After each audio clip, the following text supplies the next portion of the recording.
खिलखिलाती सुबह है, ताजगी भरा सवेरा, फूलों और बहारों ने नया रंग है बिखेरा। सुप्रभातम, स्वागत है आपका इस विशेष कार्यक्रम में जिसमें हम आपके लिए लेकर आते हैं भारतीय ज्ञान परंपरा, जीवन के लिए उपयोगी योग, स्वस्थ जीवन शैली का महत्व और आपको बताते हैं बेहतर स्वास्थ्य पाने के प्रभावशाली उपाय।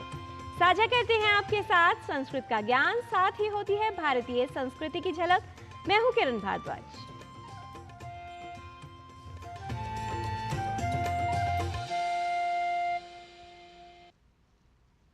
सेवा मनुष्य का प्राकृतिक स्वभाव है, सेवा ही जीवन का आधार है। सेवा एक ऐसा कर्म है जो प्राणी मात्र के लिए सर्वार्थ सिद्ध होता है। यदि हम किसी प्राणी की सेवा करते हैं तो उससे जीवन सार्थक बनता है। सेवा कर्म करने से शत्रु को भी मित्र बनाया जा सकता है और इसीलिए कहा जाता है कि सदैव अपने जीवन में कुछ समय सेवा के लिए अवश्य देना चाहिए, क्योंकि सेवा के लिए धन की नहीं अपितु करुणा, प्रेम और समय की आवश्यकता होती है। जो व्यक्ति अपने जीवन में कुछ समय सेवा के लिए देता है उसका जीवन सार्थक होता है और उसका मन भी संतुष्ट रहता है। आज का पंचांग युगाब्द 5126, विक्रमी संवत 2081, शक संवत 1946, उत्तरायण, आषाढ़ मास, कृष्ण पक्ष, दशमी तिथि, सोमवार, भरणी नक्षत्र। आज का दिन आप सभी के लिए मंगलमय हो। सेवा हृदय और आत्मा को पवित्र करती है। सेवा करने से मनुष्य को अपने जीवन में सही दिशा ज्ञात होती है और यही मानव जीवन का वास्तविक लक्ष्य है। हमारे विचार अगर सकारात्मक हों तो हमें जीवन का ज्ञान देते हैं, अर्थात हमें ये समझाते हैं कि जीवन सिर्फ लेने का अर्थात प्राप्त करने का ही अर्थ नहीं है। सेवा का उद्देश्य ही जीवन में परम उद्देश्य होना चाहिए। सेवा करने से न सिर्फ जीवन का ज्ञान प्राप्त होता है बल्कि आपको अपने जीवन को सार्थक करने का अवसर भी प्राप्त होता है। इसलिए जहां तक हो सके सकारात्मक विचारों को अपने साथ रखें, क्योंकि ये हमें सेवा भाव की प्रेरणा देते हैं।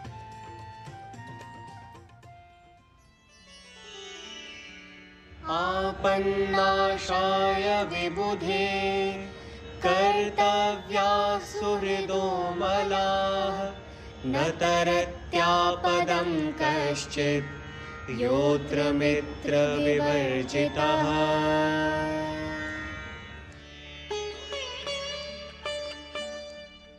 बुद्धिमान को संकट काल के लिए उत्तम मित्र बनाना चाहिए, क्योंकि इस संसार में कोई मित्र बिना संकट से पार नहीं हो सकता। Wisdom should need to make best friends for crisis, as only they can escape from adverse conditions.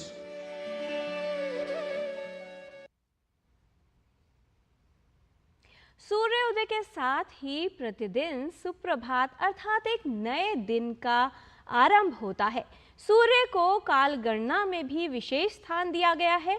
भारतीय ज्ञान परंपरा में आज देख लेते हैं नारायण दत्त मिश्र की ये विशेष रिपोर्ट और समझ लेते हैं कि किस प्रकार सूर्य का महत्व सांस्कृतिक और वैज्ञानिक दृष्टि से हमारी परंपरा अर्थात भारतीय ज्ञान परंपरा में उल्लेखित किया गया है।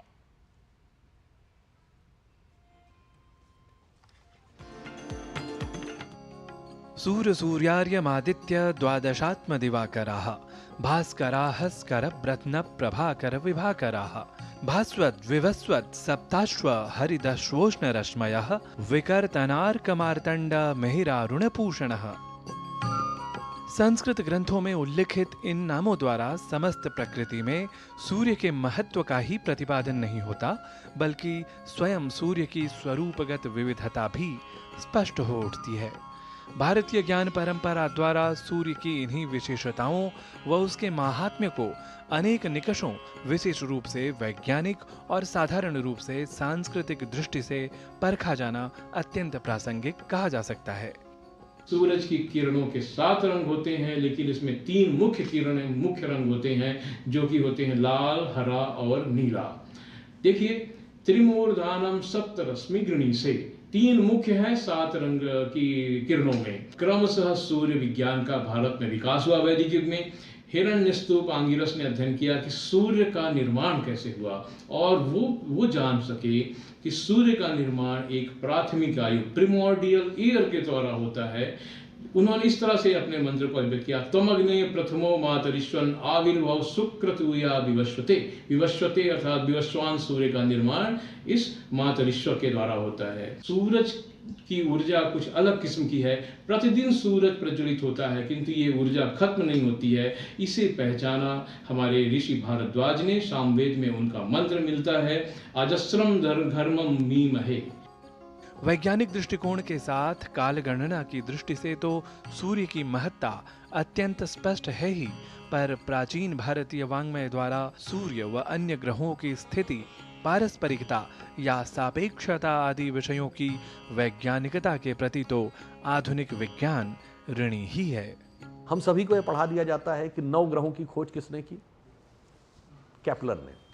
Kepler's law of planetary motion.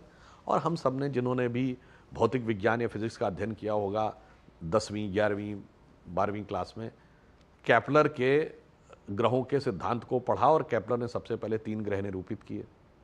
अब ये बताइए, ब्रह्मा मुरारी त्रिपुरांतकारी भानु शशि भूमि सुतो बुधश्च और गुरुश्च शुक्रः शनि राहु केतु सर्वे ग्रहा शांति करो भवन्तु। तो ये सारे ग्रहों के नाम केपलर ने बताया कि संस्कृत वाङ्मय में पंडित जी ने बताया? वस्तुतः भारतीय वाङ्मय और संस्कृति में सूर्य या रवि का मित्र आदि नामों से भी जाना जाना विशेष तथ्य के रूप में प्रस्तुत किया जा सकता है।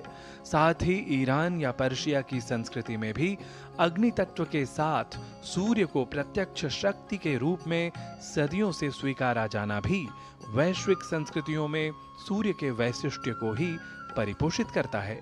अवश्य ही अनेक सूर्य मंदिरों का निर्माण भी सूर्य की प्राकृतिक महत्ता के साथ साथ सामाजिक, सांस्कृतिक और वैज्ञानिक महत्व को स्पष्ट करता है। भारतीय संस्कृति में सूर्य को एक बहुत ही महत्वपूर्ण स्थान दिया गया है।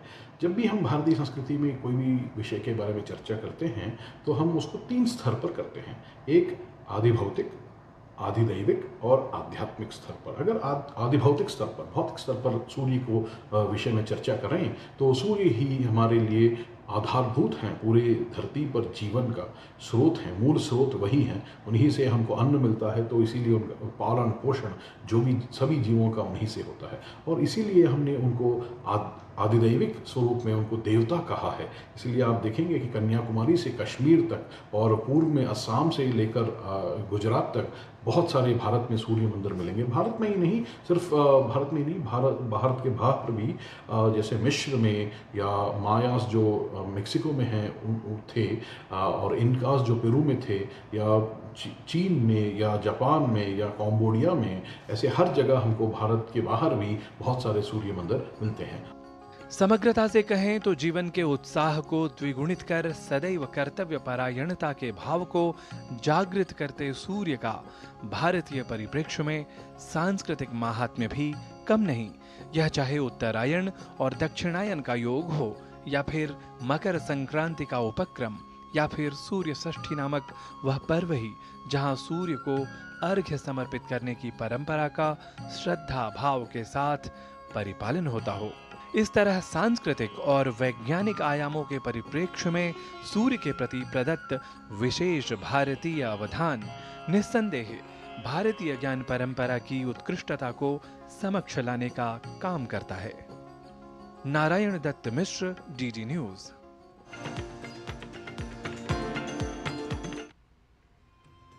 भारतीय कालगणना में सूर्य का विशेष महत्व माना गया है। ऋतु चक्र का आधार भी सूर्य को माना गया है और इसी से सौर वर्ष या प्रकाश वर्ष की गणना भी भारतीय कालगणना में वर्णित की गई है। इसके अतिरिक्त जो महीने होते हैं उसमें भी कहा जाता है जब सूर्य एक से दूसरी राशि में विचरण करता है, उसी के बाद हर एक महीने के बाद हर महीने का या अर्थात माह का परिवर्तन होता है।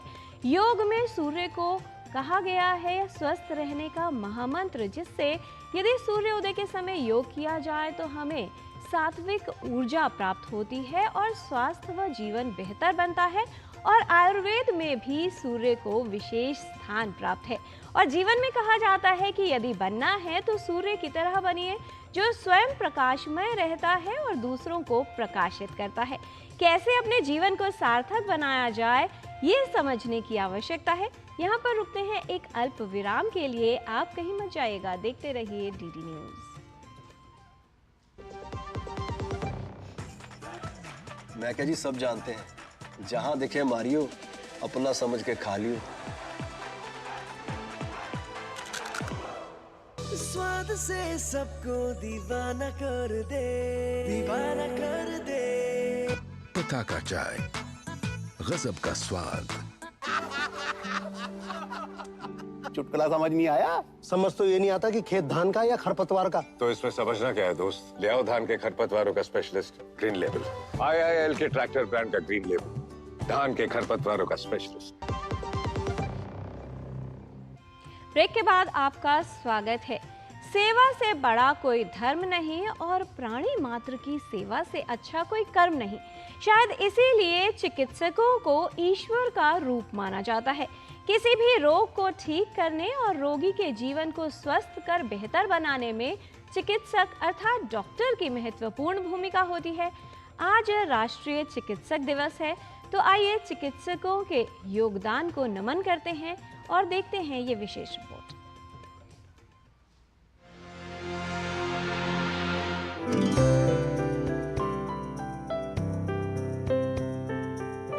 भारत में हर वर्ष 1 जुलाई को राष्ट्रीय चिकित्सक दिवस के रूप में मनाया जाता है।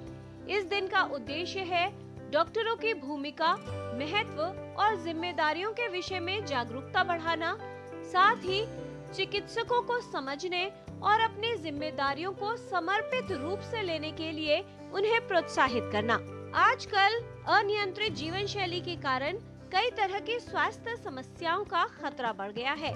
ऐसे में मधुमेह, हृदय रोग, उच्च रक्तचाप, मोटापा और कैंसर जैसी गंभीर बीमारियों की संभावना लगातार बढ़ रही है। सर्दी जुकाम जैसा मामूली रोग हो या फिर कैंसर जैसी बीमारी, ऐसे में ठीक होने के लिए आवश्यकता होती है एक चिकित्सक की।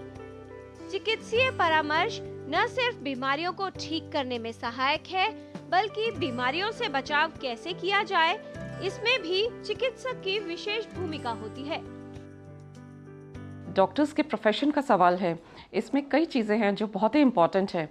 सबसे पहली चीज़ जो इम्पॉर्टेंट है वो है hard work, dedication, focus and grass root level पे बैठ के मरीजों के लिए कार्य करना, अपना 100% देना, जो कि बहुत ज़रूरी है। There are so many diseases in this country.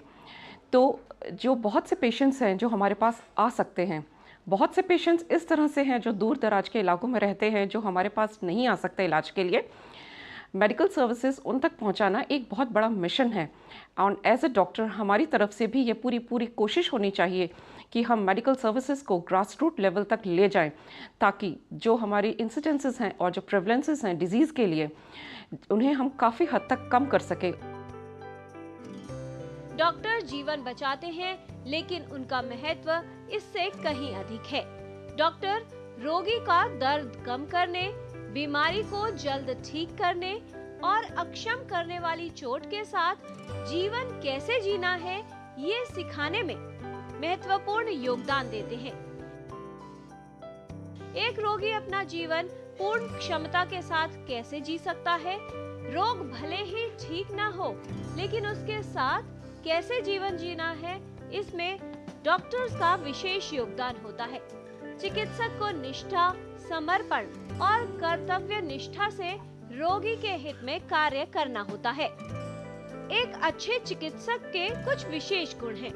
उत्कृष्ट संचारक होना, रोगी की समस्या को सुनना और समझना, बीमारी के सभी पहलुओं को समझकर सही इलाज देना, एक साथ मिलकर कार्य करना अर्थात टीम वर्क, कार्य व्यवहार का सख्ती से पालन करना, चिकित्सीय नियमों का पालन करना, उत्कृष्ट पारस्परिक कौशल होना, करुणा और सहानुभूति, कुशल नेतृत्व, साथ ही रोगी के लिए सेवा भाव रखना।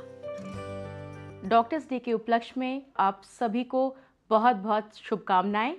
और कहा जाता है कि सभी को कुछ ना कुछ समाज सेवा करनी चाहिए।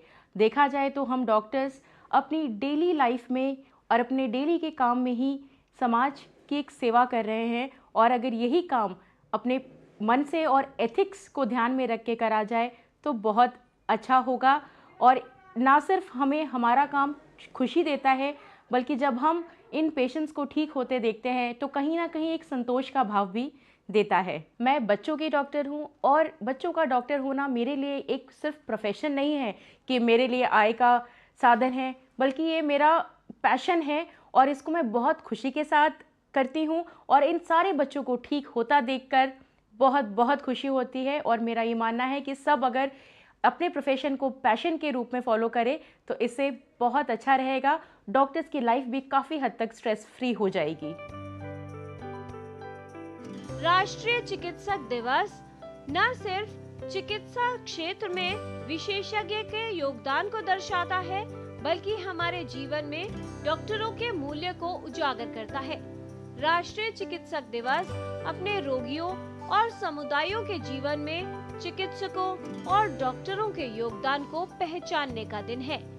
ये उनकी कड़ी मेहनत है जो हम सभी स्वस्थ रहते हैं। साथ ही कोई रोग हो जाए तो उसका इलाज ठीक तरह से हो पाता है।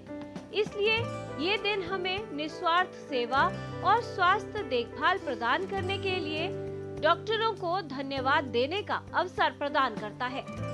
राष्ट्रीय चिकित्सक दिवस के अवसर पर आवश्यक है कि विशेषज्ञ के कार्य और उनके योगदान की सराहना की जाए। विशेषज्ञ और चिकित्सक कठिन परिश्रम और कड़ी मेहनत के साथ सभी के स्वास्थ्य को बेहतर बनाने के लिए कार्य करते हैं।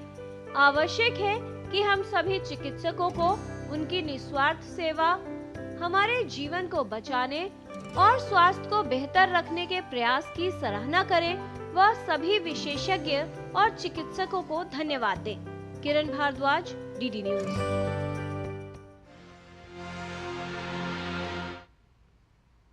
किसी रोगी के जीवन को बेहतर बना पाना या उसके जीवन को बचा पाना, इससे बड़ी संतुष्टि और उपलब्धि जीवन में नहीं हो सकती।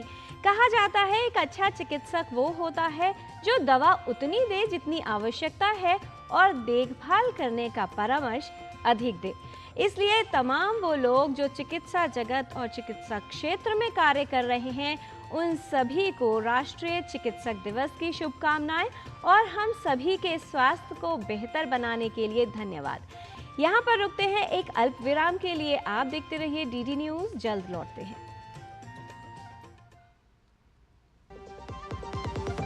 बात जब पीढ़ियों के लिए बनने वाले घर की हो तो जिम्मेदारी बड़ी हो जाती है। गैलेंट समझता है ये जिम्मेदारी। अब डबल एम रिब्स के साथ गैलेंट एडवांस टीएमटी रीबार निर्माण का रियल हीरो। ज्यादा उपज और भरपूर मुनाफा भी। दोनों मिलेंगे टोरी से। एक हाथ में खरपतवार की हार और दूसरे हाथ में ज्यादा पैदावार। समझे? IIL के ट्रैक्टर ब्रांड का टोरी। अब खरपतवार होगा हक्का बक्का, बढ़ेगा मक्का। ब्रेक के बाद आपका स्वागत है। जीवन को स्वस्थ बनाने के लिए योग का विशेष महत्व है और रोगों को दूर रखने में भी योग उपयोगी है। आजकल की जीवन शैली में हम अधिकतर लोग बैठकर कई घंटों तक काम करते हैं। शारीरिक सक्रियता कम हो गई है। फोन, लैपटॉप और कंप्यूटर्स का प्रयोग बढ़ गया है। ऐसे में बहुत से लोगों को कमर में दर्द और पीठ की भी कई समस्याएं परेशान कर सकती हैं। कैसे अपने स्वास्थ्य को ठीक रखा जाए और सक्रियता कितनी आवश्यक है, आइए समझ लेते हैं योग इसमें कितना लाभकारी सिद्ध हो सकता है। नमस्ते, मेरा नाम विधि कपूर है। आज जिस टॉपिक के बारे में हम बात करने वाले हैं वो है पीठ का दर्द। मैं आपको एक बहुत ही अच्छा आसन बताने वाली हूँ जो आपके पीठ के दर्द में आपको राहत देगा। उसका नाम है भुजंग आसन। चलिए मैं आपको बताती हूँ कि ये आसन करना कैसे है। पहले साइड में लेट के अपने पेट के बल लेट जाइए। टांगे सीधी और पैर बाहर की तरफ, उंगलियां बाहर की तरफ, हाथों की पोजीशन चेस्ट के पास में और माथा मैट पे। सांस लेते हुए ऊपर की तरफ 1 2 3, आंखों को सामने रखिए, होल्ड करिए 2 3 4 5 6 और सांसों को छोड़ते हुए नीचे आइए 1 2 3। भुजंग आसन शरीर के लिए बहुत ही लाभकारी आसन है। इसके नियमित अभ्यास से आप अपनी बैक के दर्द में राहत पा सकते हैं। यह आपके शरीर को लचीला बनाता है। मैं तो कहूंगी आप इसको रेगुलर अपनी प्रैक्टिस में लाइए और अपने शरीर को बेहतर बनाइए। धन्यवाद। और अब बात ज्ञान यानी संस्कृत भाषा के ज्ञान की। संस्कृत प्राचीन भाषा है जो हमें जीवन दर्शन सिखाती है। भारतीय ज्ञान परंपरा का सर्वोच्च वर्णन भी संस्कृत में मिलता है। हमारे कई ग्रंथ संस्कृत में लिखे गए हैं और जीवन का दर्शन भी संस्कृत से ही प्राप्त होता है, क्योंकि इसे कई भाषाओं की जननी कहा जाता है और भारतीय संस्कृति की पहचान कराती है संस्कृत भाषा। संस्कृत का ज्ञान लेने के लिए चलते हैं संस्कृत पाठशाला में हमारे सहयोगी गवीश द्विवेदी के साथ।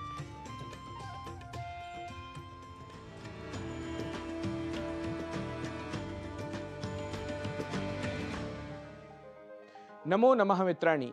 संस्कृत पाठशालायाः एतस्यां कक्षायां भवतां सर्वेषां स्वागतम्। मम नाम गवीशः।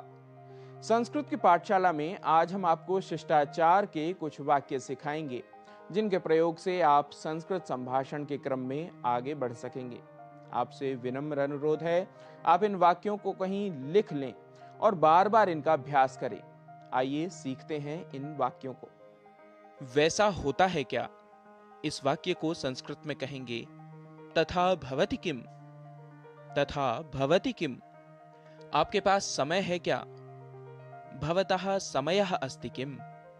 भवतः समयः अस्ति किम। आज आपका क्या कार्यक्रम है? अद्य भवतः कः कार्यक्रमः। अद्य भवतः कः कार्यक्रमः। वाक्य हो बहुत दिनों से वे परिचित हैं। बहुदिनेभ्यः ते परिचिताः। बहुदिनेभ्यः ते परिचिताः। मैं क्या करूं? अहम किम करोमि। अहम किम करोमि। मैं नहीं जानता। अहम न जानामि। अहम न जानामि। जैसा आप चाहते हैं। इसे संस्कृत में कहना हो तो कहेंगे यथा भवान इच्छति। यथा भवान इच्छति। ठीक है, चिंता मत कीजिए। इस वाक्य को संस्कृत में कहेंगे भवतु चिंताम न करोतु। भवतु चिंताम न करोतु। उससे कुछ नहीं होता। तेन किमपि न भवति। तेन किमपि न भवति। वाक्य यदि हो वह तो नालायक है। इसे संस्कृत में कहेंगे सह सर्वथा अयोग्यः अस्ति। सह सर्वथा अयोग्यः अस्ति। बिल्कुल बेकार है। प्रयोजनम एव नास्ति। प्रयोजनम एव नास्ति। हम फिर प्रयत्न करते हैं। वयम पुनः प्रयत्नं कुर्मः। वयम पुनः प्रयत्नं कुर्मः। चुप रहना अच्छा है। मौनम एव उचितम। मौनम एव उचितम। वाक्य हो सोचकर ही बोलना चाहिए, तो इसके लिए संस्कृत में कहेंगे विचिन्त्य एव वक्तव्यम। विचिन्त्य एव वक्तव्यम। तो ठीक है। तर्हि समीचीनम। तर्हि समीचीनम। मुझे जरा याद दिलाना। माम किंचित स्मारयतु। माम किंचित स्मारयतु। ऐसा हो तो कैसा हो। इसे यदि संस्कृत में कहना हो तो कहेंगे एवं चेत कथम। एवं चेत कथम। कब कहा। इसे संस्कृत में कहेंगे कदा उक्तम। कदा उक्तम। मित्रों, आज के अंक में हमने कुछ वाक्यों को सीखा है, व्यवहार के कुछ वाक्यों को सीखा है। आप करिए इनका अभ्यास। व्यवहार में आने वाले ऐसे ही कुछ और वाक्यों को लेकर आपके समक्ष होंगे उपस्थित। तब तक के लिए नमस्कार। नमो नमः।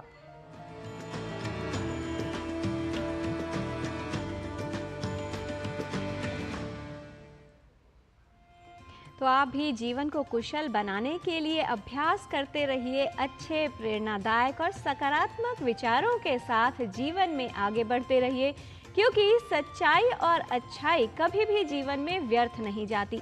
ये वो प्रार्थना है जिसकी खोज ईश्वर भी सदा करते रहते हैं। तो आइए जीवन का उत्सव कुछ इस तरह मनाते हैं, सब अच्छा याद रखते हैं और जो बुरा है उसे भूल जाते हैं।